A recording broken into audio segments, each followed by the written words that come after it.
Everyone who survived that Steelers and Browns game deserves compensation for emotional damage and wasted time. With so much on the line, it somehow became one of the most lifeless, unrewarding matchups of the entire season.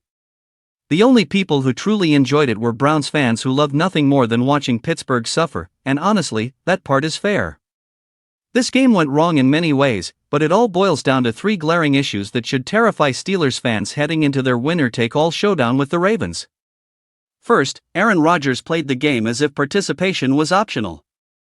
The main storyline entering the matchup was Myles Garrett chasing history, and Rodgers made it his personal mission to never be part of that highlight reel.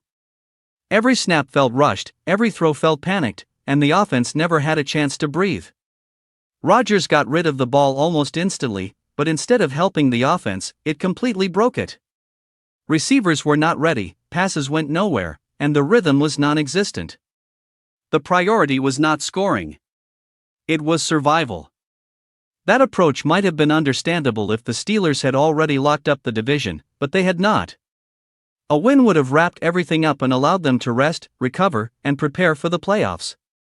Instead, fear took over, and now their season comes down to one brutal night against a Ravens team that is peaking at the worst possible time. Ironically, all that fear ended up being unnecessary because Myles Garrett essentially removed himself from the game.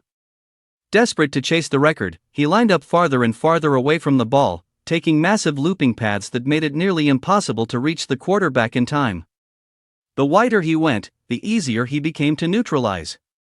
By the fourth quarter, he was barely a factor, and the Browns' defense suffered because of it. What should have been a dominant performance turned into a strange stalemate where nobody truly won. And yet, the Browns still walked away with the victory, which brings us to the third issue. Cleveland learned, once again, that quarterback remains their biggest problem. After a promising start, the offense vanished.